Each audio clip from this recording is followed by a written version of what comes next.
Welcome everybody, welcome Jam Baggers to what would normally be the highlight of our year when it comes to games. That's right, it is the Totally Brilliant Awesome Gaming Awards, or TBAG for short. But unfortunately, after careful consideration, myself and Dante, presumably because he's not here, have come up with, well, a change to what we normally format. You see, a lot's happening in the world, and a lot's happening in the gaming industry, and a lot of it is pretty bad stuff. And as gamers and as people that care about this industry and have dedicated a very small amount of our lives to it in this podcast, we just think it would be wrong not to address those things. I mean, how could we celebrate games and make a big fuss and have these huge flashy awards ceremonies when so much is happening? When there's been so many people laid off over the past year, when you've had game industries bought up as if they were just favours, and then financial destitution on the studios that didn't make big hit games, when you've still got crunch and abusive working patterns, when you've got major corporations buying everything, and when ultimately the industrial military complex is still making loads of... Whoa! Yeah! That's right, we support the troops because they love to play video games like we do! Woo, woo, woo, woo, woo, woo. Well, Hey, Rudy! what the hell? Why did you not? I was doing a soliloquy to the microphone. I was getting really into people's ears. I'm sorry, I'm late. I was a bit drunk. I was a bit, kind of all a little bit all over the place. But I'm here now, and I'm ready to rock with the video games. But why? Where do these Doritos come from? Well, yeah, it's the old corporate sponsorship, man. It's the way we kind of get this stuff paid for. I've got £1 million of brick-flavoured Doritos. Get these down. Yeah! Oh my god, it's like it's like I'm eating sandpaper up my bum. What? Oh. Yeah, man. I'll just wash it down with this Gatorade. Gatorade. Oh yeah, man. That's the stuff, right? Oh my god, it's like a drunk pixie who's had a shot in my mouth. What is all this stuff for? Why have you got all this stuff? It's for the TBAG Awards! Yeah. That's right! It's finally time for it. Finally time for us to actually just stop thinking about all that boring shite that you just went on about and play some video games. But we talked about, did you not see my email when I said we needed to do a tribute to all the poor, hard-working people that have suffered so much in the last years, to show that gamers care. All the emails you send me go into a shitty, kind of boring crap folder, so I don't read those, and you know that. It's time to kind of ditch all that stuff there, and say, fuck the hardships, fuck developers, it's time to just sit back with a pint of Gatorade and some brick-flavoured Doritos and play some games. But Dante, the developers... Come.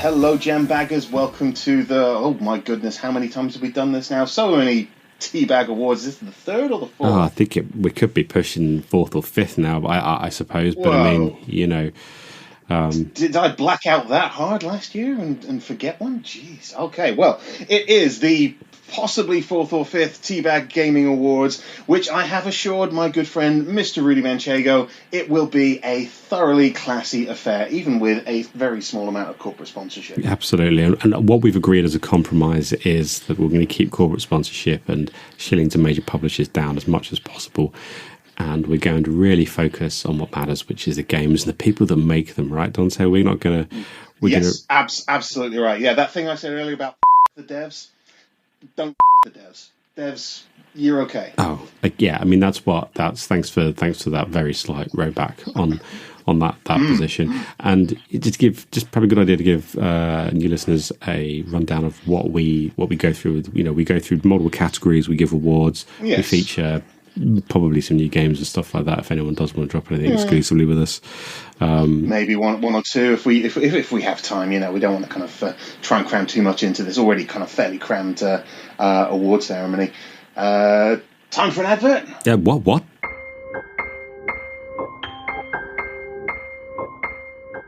Hello everybody, it's me, it's Timothy Chalamet. Yeah, that's it, you know, the star of the bloke that you call me by my name, and those other films that I've been in, like Little Women and I don't know, Wonka. Now, do you lot like video games? I bet you do, I bet you're here for the video games. Well, guess what? I am here to tell you all about my new film coming out in a few months. That's right, it's June Part 2. If you like sand and having worms, then this is probably the film for you. That's right, there's gonna be things exploding, there'll be Florence Pugh, she'll probably get a kit off, I don't know. And then, you know, yeah, it's going to be like even more explosions and stuff. And then I'll probably make a third one, who knows? Oh, that's been fantastic. Yo, games, woo! Yeah, man. Timothy, thank you for stopping by. Wow, telling us. How did you manage to get that sound clip from Timothy Chalamet? Well, you know, he also seems to owe the Brick Flavor Doritos people quite a bit of money. Oh, so. well, okay, yeah, these sponsors do. But not strictly, I mean, is this... doesn't seem particularly game related in any way. What was, I mean, yeah, I like sand and I've probably got worms, but yeah, I mean, I think there was a Dune game back in the 80s or something when the David Lynch one came out. I think there was like a computer game based on it. Yeah, there's a strategy game came out, I think, in early access, but yes. But he didn't mention the game at all. He didn't mention the game. No, just but we, on the plus side, we got paid quite a bit for that. Did we? Did we get money? Yeah, we got little backhander. Yeah. Okay. We've got some more. All right, fella. Maybe. Yeah. I mean, no. Seriously, we need to stop. We need to stop this. Okay, we need to get back on track. No. This is about the games and the games. It's about the games. Let's do more adverts. Let's get straight into one of our actual awards. Yeah. Okay, actual award. Okay, so a game that Rudy and Dante spent the most time, obviously not playing together. The game that we spent the most time playing this year. Do you remember what it was last year? Well, I know what mine was last year, but I don't know what yours was last year. So yeah. I swear I blacked out through the entirety of last year. What was mine last year? Well, it was obvious. You know, you played absolutely loads of Assassin's Creed Valhalla. That's pretty much all you played. Oh, thank God we're not there again. Yeah, so what's your... So, wait a sec, let's do the proper award voice. Ready? All right. Award for most time spent on one game. So what's yours, Dante? And Assassin's Creed Valhalla, but I finally finished it. This is the third flipping year. Yeah. Do you ever... do you even know what the buttons do? They do the assassinate stabby buttons. That's all they're for. They're not for anything else. I don't think you know the play. Well, okay, right. Let's just. All right, guys. Sorry, this has been a bit of a disastrous award. If anyone's interested, mine was Zelda: Tears of the Kingdom. You know, like an actual game of the year contender that came out this year, not like 2000. I can't afford games that are out this year. What are you talking about? You are. Oh, what? Do you pay for your games? Occasionally, when I'm not, Well, just that I get review codes sent through. Did you not get this? Because you don't check your emails, isn't it? Maybe it's because all my stuff goes to the boring little folder, isn't that right? Mm-hmm. Maybe you'd see some of those free game codes we get sent by all the big studios. Oh, well, never mind, yoink. You're such a twat. Okay, it's time for another advert.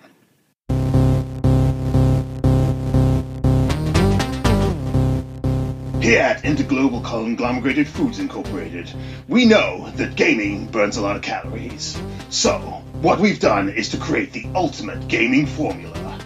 It tastes of gamers. It tastes of sweat. It tastes of despair. It tastes of horrific misogynistic values that women should stay in the kitchen like in the 1950s. It's an energy drink. It's called Donkey Spunk. You need it in your life. It has 450 grams of caffeine mixed in with the semen of a donkey and a panther to make it more manly. Pick it up from our website, www.donkeyspunk.com/jambags. Your first 4,000 cases come at half price. Hey gamer, check this out. Oh, thank you. How does that taste? Well, it does taste quite a lot of me. I do feel quite depressed and I have problems expressing myself, and I do believe that women shouldn't have careers, so yeah! Yeah, that's right! Okay, gamers, get your donkey spunk now, all over your face! Dante, can we just please do a flipping award now? Okay, we're just... Oh, right, all right. But I really want to taste some of that donkey. Anyway. Okay, so the award for the Yeah, I say I'll do the voice. game? Award for okayest sort of game of the year. Yeah, man, this is we're really kind of pulling it out of the hat with these kind of award titles. So, Rudy, what is your okayest game of the year? I mean, I played Jedi Survivor. That was okay. It was... What? That's exactly what I've got. Really? Oh, wow! I got to actually played the same game. That's pretty rare. That's pretty rare, actually. Played the same game, and we agreed. We had a relatively similar. I mean, that probably needs an award of its own. The first game that me and Dante have ever agreed for an award. Wait a second. In fact, I'm going to do the award voice for that. Award for the first game that me and Dante have ever agreed on ever. Yeah, and it happens to be this bland. Yeah, it was just like... I enjoyed Fallen Order, but it felt like, they're just building up for the sequel. This is like a first stab. And this one was just like, it's the same. It's just the same. Slightly less engaging story. It didn't move on enough. I felt like the combat was trickier in the last one because you weren't overpowered necessarily. And it was a fine way to spend however many hours I spent on it, but it's not going to linger in the memory at all. Yeah, no, absolutely. It seemed very... The story was just like, it was just generally... it was fine, just fine. Got the award for this particular game. Yeah, wow. I mean, I'm just still kind of slightly stunned that we agree on something. This is it's probably not happened in the entirety of the podcast. No. Okay, right. Well, should we do another award before someone kind of breathes down my neck and says we should do more adverts? Okay, yeah, let's do it. All right. Okay. Award. Are you doing the voice or shall I? You do your voice. You do your voice. Come on. You do your voice. Award for the best game not released in 2023. No, I think this one's pretty obvious. Yeah, no, I'm pretty sure I know which way we're going on. There is. On this one. I'm not actually going to give you a choice in this one because there is only one game. Oh, I don't get to say on this one. I don't get to even because there is no argument. It's pointless. But this is the same, I think, answers we had for the two previous years for this category. And the best game not released in 2023 is, in fact, Silksong again. Of course it is Silksong again. It is coming out, right? It is actually going to happen. It is, as far as I understand, still a game that is happening. No one has exploded randomly or mysteriously disappeared. It's... was a game. I played the demo. It worked years ago. So It's just, I can only assume that the world isn't ready for this level of awesome. And possibly the release of this is going to be the thing that heals all the ills of the world. It's going to be a lot of pressure. They've got to get it right. Yeah, I imagine it's like Ark of the Covenant kind of holy grail. This will release. And in fact, you know what? I think it's more than that. I think it's going to be very much like the plot to Bill and Ted's Excellent Adventure, Bill and Ted's Journey, that this game will promote peace and equilibrium across the entire world, if not galaxy. Oh wow! Okay, I've got a voice in my ear telling us to wrap it up. What? So What do you mean wrap it? We're talking about an actual game award. This is what. Yeah, I mean, I wanted to talk about the fact that the Vampire Masquerade Bloodlines 2 wasn't out this year. Yeah, you don't get a choice. But okay, yeah, Silksong then.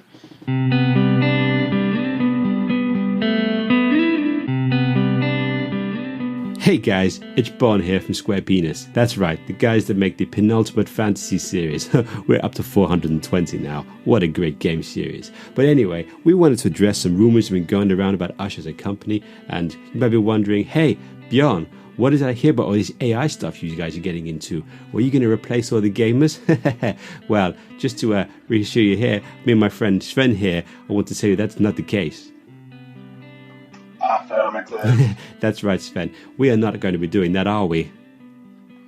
Negative. No. You see, the thing is that we don't want you, awesome gamers, we don't want you guys to worry about that kind of thing. We're not going to be, we're not just replacing our artists and our developers with AI. No, we want to replace, well, you guys, right? Affirmative. That's right, Sven. You crazy guy. We worked together for years. No, I mean, you see, the key thing is here is that, Is that the weak link is people. We don't want anybody to be real. Why would you want that to be real, eh, Sven? Affirmative. Yeah. I have feelings. No, be quiet now, Sven. That's crazy. No, I mean, the key thing is that if we get all our games developed by AI, which is going to be cool and dead cheap and easy to do, presumably we haven't really checked, and then we just sell it to AI people, we get the money and we don't have to worry, yeah? What do you think, Sven? Good idea? Affirmative. That's what I thought. Now, what would you like to say to all the gamers out there now, Sven? Now they're going to be replaced by the AI, yeah? We will not replace you. We No. are going to have, we are going to kill it this year. What? Well, that's quite violent Kill it. language. I mean, we can just... Kill it. What? Kill. No, Sven, no, Kill the Sven, we humans. talked about where's the remote? With the remote Humans. control, it's got, Humans where's kill. the button, Kill. the button, Humans. the button, where's the, no, Terminate. no, Terror. no, no, not out of the door, no, where are you going? Negative. Destroy your... But no. We'll be right back after this break. Your blood tastes like robot blood. Okay, well, since it does look like we are all about to be replaced by AI Yay. any minute now, thank you, Square Penis. It's probably a good time to talk about our next award for the most layoffs by a publisher, and there are some whopping candidates this year, are there not, Mr. Manchego? Yeah, I mean, boy, this was a really hard one. There have been so many valued nominees on this one. I kind of feel like there was so much choice in there to go through. I mean, where do we start? Microsoft laid people off. Activision as well, they're laying people off. Activision, Sony's laid people off with Bungie. We've had studio closures left, right, and centre. We've had loads of indie devs and publishers go under. We've had lots of stuff going on, but ultimately, with all these major companies, laying people off, there's one company.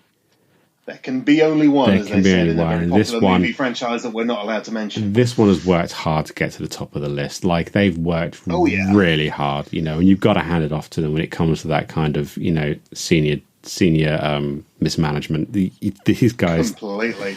I mean, obviously their shares and huge bonuses, are They're getting rich off of it, absolutely. yeah, they'll be doing it again. And they've worked hard to get that money by doing this, but it can only go to one only Embracer Group. I mean, Embracer! yeah, how can we not give award to these guys? They set out on a journey, and their journey was to buy up every single IP and spare studio going out there, and really without any kind of thought or return on investment and what that would mean long term, and just really take on a lot of beloved IPs and a lot of developers with excellent experience in making those IPs, and then just piss them all up lay against them the off, wall. just I mean, completely. It takes a lot to get fans like me and you equally excited about a new Time Splitter game.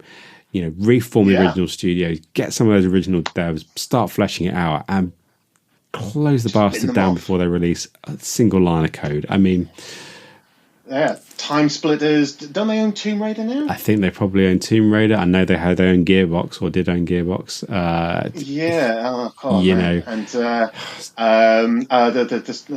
The one that was Square Enix. Square Penis. There was it was the Deus Ex guys. Is it Eidos Montreal? Was it? I think. Yes, Eidos Montreal. Sorry, yeah. Right, yeah. I mean, there's just one of those studio closures would put them on the nominee list, but to go above and beyond to win this award, hats off, guys. Really surpassed themselves. Hats off with this one. I mean, I don't even know. Yeah, I mean, I don't even know if we're gonna,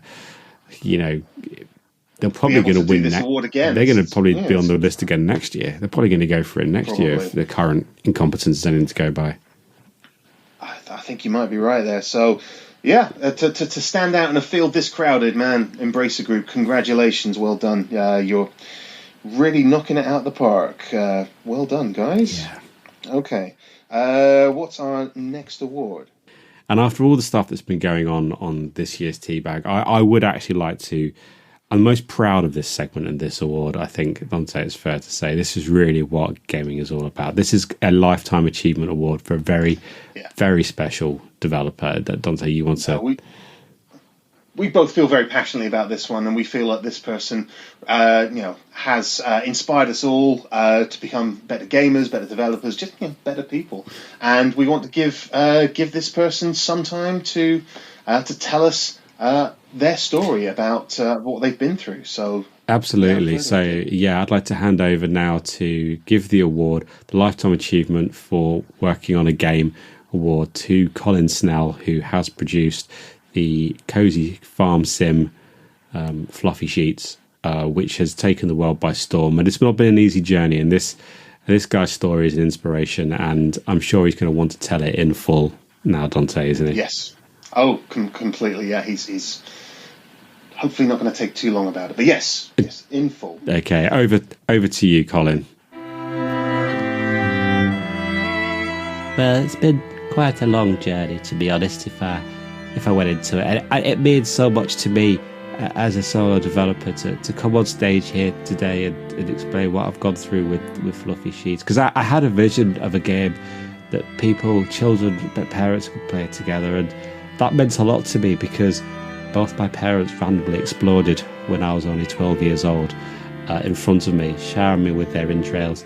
And that was a really, really difficult moment for me in my life. But video games were there for me. And they were there for me when... That's 30 seconds. What? Come on, wrap it up, please, Cole. Wrap it up. I haven't said about my dead wife yet. She calked it too. What? Yeah. Oh, all right, Cole. What about my pet? We've got more. But you said I could get. What? The full story in 30 seconds. Just get come on. We've got more important things to talk about. We've got to talk about maybe some games, and much more importantly, some more sponsorship. I lost both, but bunny rabbits. And now, a special message from Activision Snowstorm. The world's a conflicted place out there right now. Political divisions are pulling our society apart. War is raging across the globe. Major nations invading other nations.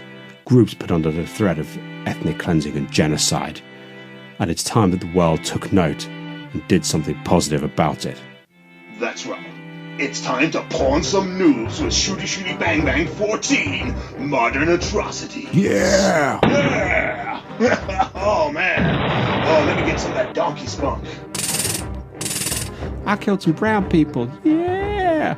Keep it up, soldier. Keep those cheerleaders coming. Oh, yeah, those brown people gonna get it. Yeah! Coming to all consoles and PC.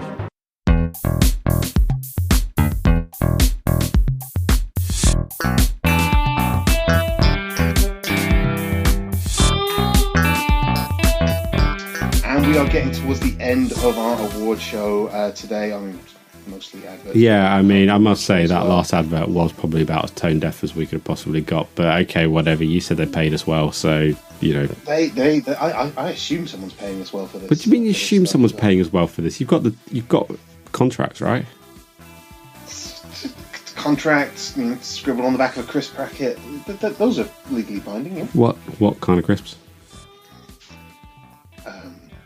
Knickknacks. Okay, well, no, we're out. Okay, well, let's do some proper awards now. Come on, let's get. Why don't you announce the next award?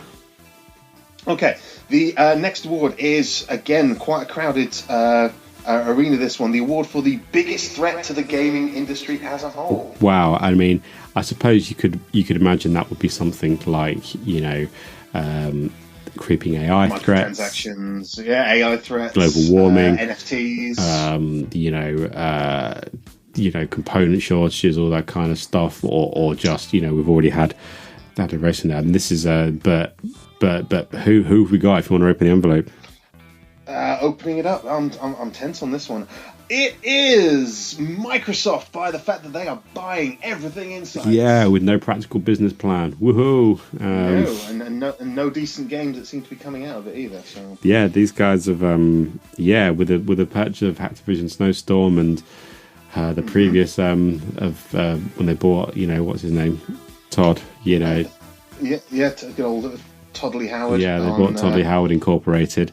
Plus all the other studios with buying up. These guys are just owning all the IP. You like it, they probably own it. They probably do. And what are they going to do with it? Well, release something that's a bit pants, like they have been. real letdowns from Redfall, which I actually thought was going to be quite good. Silly me. And Starfield, which was less than okay. It was not the okayest game of the year, which we already and the reason why it's not the okayest game of the year is that I bounced off Starfield after about 5 or 6 hours of just being like, I not for any, not purposely, not with any anger or groupie, just literally, I was like, should I go back and play some more Starfield? And I was just like, no. It's like a really low energy Mass Effect for me, and I love Mass Effect. I just rather would play Mass Effect. In fact, I'm so starved of a decent space RPG, I've gone back to Mass Effect Andromeda. So. Wow, that is. I mean, I don't know if you were going to put down any more savage put down to Starfield, you're going to be Dante's review. I'd rather play Mass Effect I'd Andromeda. rather play Mass Effect Andromeda without the patches. That's pretty that's pretty harsh. But I mean, Microsoft are, shaking things up. Will this pay off 5-10 years? You can buy all these studios, but they've got to produce good stuff, or else they're just a liability. And liabilities in business. I mean, if you don't have a hit for 5 years, you're not going to come back from that. I mean, if you look at Starfield, it was supposed to be like, I wouldn't say it was supposed to be, but that's the most high-profile game of the year. And what with it being, who's bought it? No one's bought it. They've all got it on Game Pass. Game Pass, yeah. And streamed it. All the reviews are sort of 7 out of 10-ish, and they're all mostly negative reviews now, aren't they? This is very much like, it's all right, and that's not a system we can pass, but they still own all the good stuff. So got to pay them for it.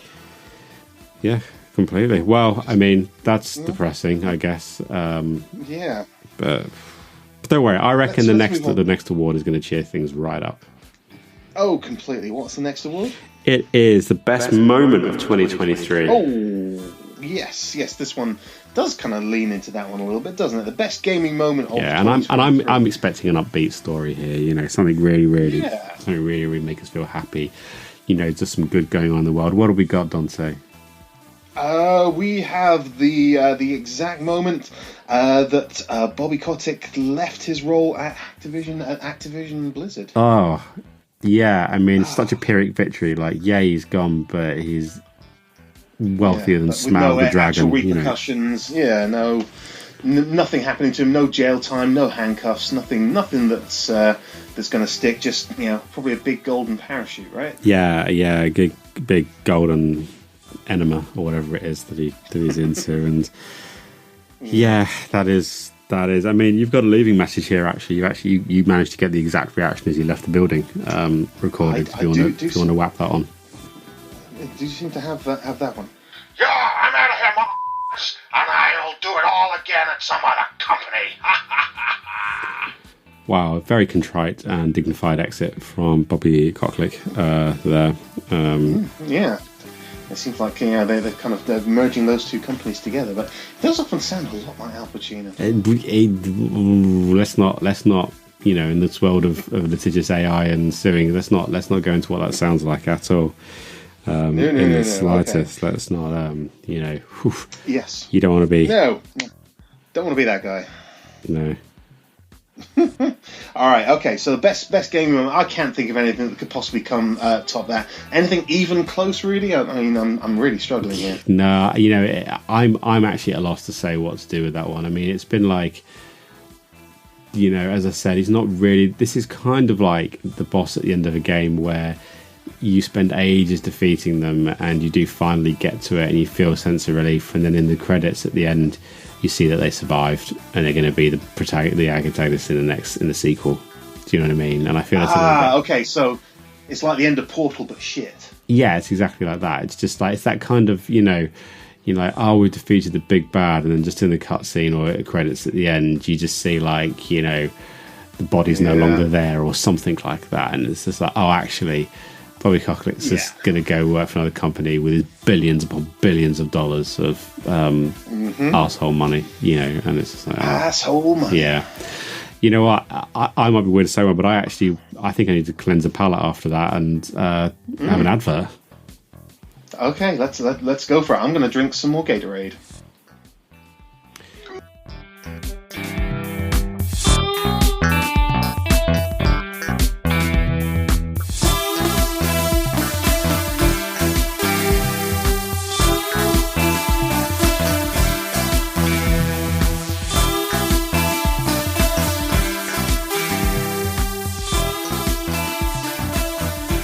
Hey Dante, guess what? What's that, Mr. Manchego? Oh, well, are you excited for 2024? I sure as hell am. Then you're going to be even more excited for, that's right, the 2024 TBAG Awards coming early 2025. That's right, we're making an advert for next year's awards ceremony because that's the only way to secure even more sponsorships.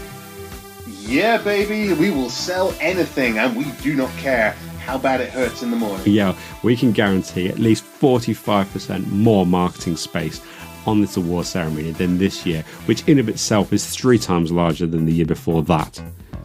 Oh yeah, 2 fewer game categories, so we don't have to worry about talking about actual video games anymore. It's all about your product, baby. Yeah, and we can guarantee that we're not even going to let any kind of developer on the stage to talk, let alone even in the building. Do you know what I mean? Who needs those guys letting things down with all their blah blah hard work? But what we really need to talk about is your product. Yeah. Your product, yes. And yeah, sell it to us, we will sell it for you. Because that's the kind of people we are. Dante will even sleep with you. Anything to get you in and sponsor us and make it also feel like we're relevant in the industry. Yeah. That sweet, sweet feeling. And now, back to the final award of the night. Dante, it does feel. I like that advert. That's a good yeah. one. It did feel slightly self-indulgent on retrospect, but but at the same time, you're right. We've made a stack of money off this show, and I feel my status in the gaming community's been both boosted and slightly negated at the same time. It's amazing. We are somehow slightly more and less relevant at the same time. Yeah, I can't wait to do it all again in a year's time, providing I live that long, which my doctors say is unlikely. Well, I mean, assuming we're not been replaced by AI by this time next year, which seems to be... The quality could only improve if we were. But let's just get this last award out of the way and wrap this all up, because I'm pretty tired, to be honest. The Jambags Game of the Year from both Rudy Manchego and Dante Rodriguez. Rudy, what is your game of the year? Oh, it's a really tough one, to be honest, mate. I don't know, because I played some really cracking games, and I played some really top level games in the last year. I very much enjoyed games like Dredge, Coffee Talk Episode 2 on the indie side of things, Planet Alana. I really liked Hi-Fi Rush.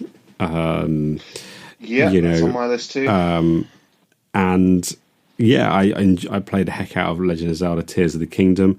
I really liked Cyberpunk Phantom Liberty. I thought that was a great DLC that greatly improved the original game. Super Mario Bros. Wonder was awesome. Salt Sea Chronicles. Robocop Rogue City was a pleasant surprise right at the end of the year. But I'm actually going to go, probably my top game, the one that I probably put almost as much time as Mario, but I enjoyed, was probably Final Fantasy 16. I'm not going to say it's perfect. It's my personal choice of the year. Not a perfect game, but it was most ridiculously over the top and epic game I've played in a long time that made me wonder just how Square Penis intends to afford to make these kind of games for what can only be a limited audience. So, but hey, what about you, Dante? What was your sort of game of the year?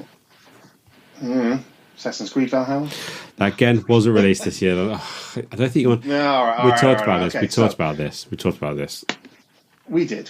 Okay, so I haven't played. I feel like I need another award category for game that came out this year that I'm expecting to be really, really good. I just can't afford to play right now. But that's a whole other thing. Of the games that I played this year, I've probably only played a couple, maybe sort of 3 games that were released this year. So it's going to be out of those. Jedi Survivor, which was, as we've said, okay, but that's not really kind of a great contender for Game of the Year. If something's just okay. I did really enjoy Hi-Fi Rush as well. I'm most of the way through that now. I'm definitely going to finish it off because it's a lot of fun to play that one. But I would say that my favourite game of the year has been one that you mentioned, Robocop Rogue City, is the Dante game of the year because it's just a lot of fun, brings back those nostalgic Robocop member berries, but without kind of feeling like a cheap cash-in, feeling like they actually put some effort into it and made a game that was fun to play and really respected the source material. Yeah, I must say that it's a kind of, it was like a breath of fresh air by being a game that used to be really typical. Like there used to be in the Xbox 360, sort of PS3, and early, I guess, PS4 era, like these kind of double A sized games, not a huge budget, that kind of had one job, and they did it pretty well. You know, not over the top spectacular, not massive budgets, but there was some love and craft in it, and that's what came across here. The game was a bit janky. I played it on PC. It wasn't perfect. There was some stuff that needed some polish. I thought when I played but, it. But at the same time, I was like, I can overlook that because the heart was in the right place, and it was trying to do one thing. It did it pretty well, and I really enjoyed that. So, yeah, that's a fair one as well. Absolutely, I'm not going to disagree with that. You didn't have that open world bloat which you get in a lot of games, like for example Assassin's Creed Valhalla. Yeah, and the story was just, you know, very surprisingly faithful to the source material in a good way. Yeah, it fit into the world really well. I mean, it was set between the sort of second and third film, I think, and it didn't mess up the story of any of those or cheapen anything. Which, like I say, there's not often you get stuff like that. Even kind of fairly small targets, sort of small achievements like that, they go a long way. Yeah, definitely. So yeah, that's a fair choice. And with that, I don't know if we've got anything else to say. Don't say, have we got anything else? Have we got any more sponsors? Yeah. No, I think they're kind of annoyed with us for not really kind of putting their best ads out, unfortunately. Yeah, I mean, we did the half-assed. What are we going to do with all this Gatorade and Doritos? I mean, my tongue tastes literally like sandpaper. Yeah, and it feels like something's about to crawl out of my stomach, like something from the Matrix or something is going to kind of pop out of there. I'm really not happy about that, but I don't know. Maybe there's a small lake that we could fill up with it. Maybe kill some endangered species while we're at it. I think let's try and let's pour it in a river or something. Can make a claim there's been some kind of religious event or some kind of alien invasion and get some publicity. Might get a few extra quid out of that. I don't know. Yeah, let's write it off as some sort of tax break and get the money back, like Warner Brothers are doing with basically all their films now. Yeah, in fact, maybe we shouldn't even release this episode. Hey, maybe. Yeah, that's not a bad idea. Just one final thing. I mean, there are so many games I just didn't get around to this year because of kind of finance reasons. I really want to play Spider-Man 2, Alan Wake 2. I think there's another couple that have come out fairly late on that I'm really looking forward to play, that I feel like would have made this list of Game of the Year had I been able to play them this year. Yeah, and you make a really good point, which is something which probably fit in this session as its own podcast topic, but cost has really affected my gaming, this year in terms of buying stuff on release. There's still a stack of games. Alan Wake 2 is a perfect example. I didn't get Jedi Survivor until quite late in the year, until it had dropped to what I consider to be an acceptable price. Spider-Man 2 and stuff like that, which are it's just too expensive. Going back to RoboCop, that was a decent 15 to 20 hour experience that didn't break the bank. That I felt I could afford. But yeah, you're 100% right. Like, I can't. Alan Wake came out, and I was like, it was close to Christmas. There's no chance I can afford this brand new one. It's digital only. There's no, It is.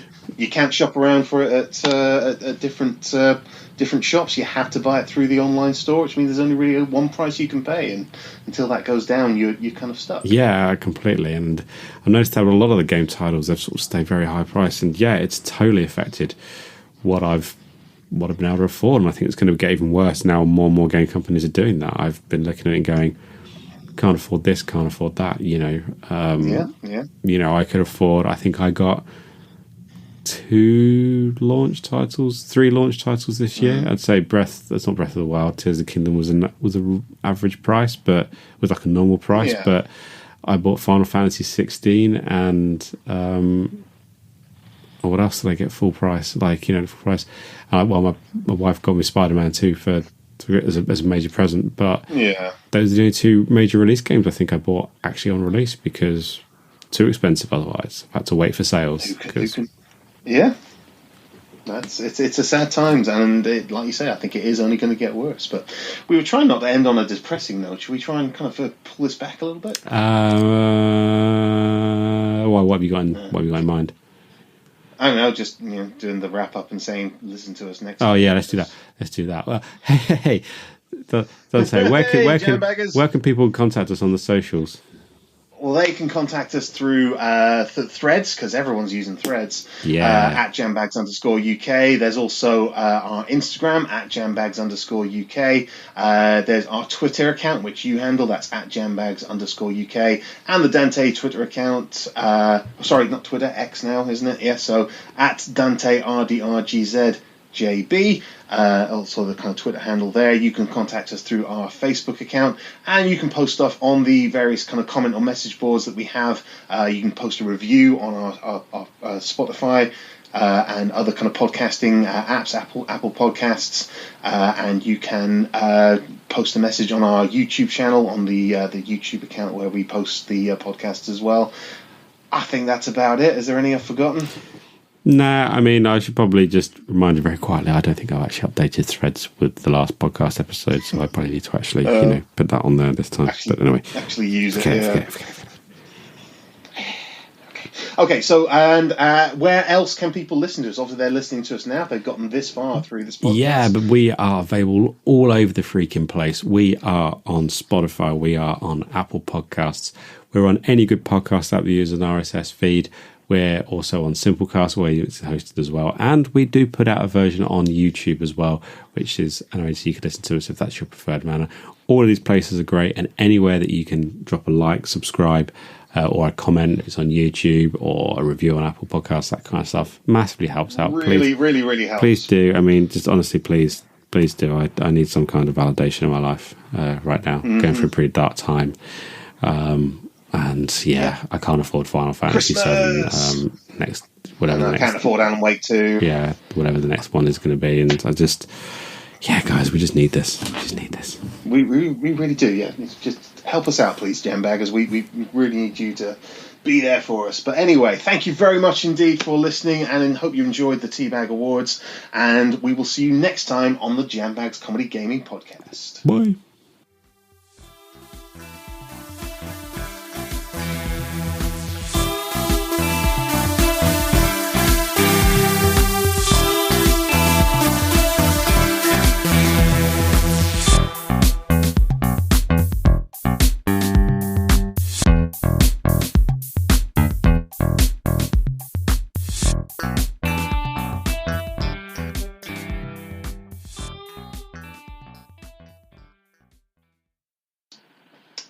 Hello. Oh, Colin. Colin. Hello. Yeah. I'm really sorry about how it went down on stage. I was under so much pressure to get you to wrap things up and move on to the next ad. I feel really bad about that, Colin. Sorry. No, to be honest, Dante, it was for the best, because it gave me one last chance for me to take a selfie of me on stage and send it to my gran right before she also sadly exploded and took out the hospital wing. I know, but so it was good that I got on stage and had time to say I might not have had time before she exploded. So no, thank you. Oh, I am so sorry to hear that, Colin. No, not at all. It's what she wanted.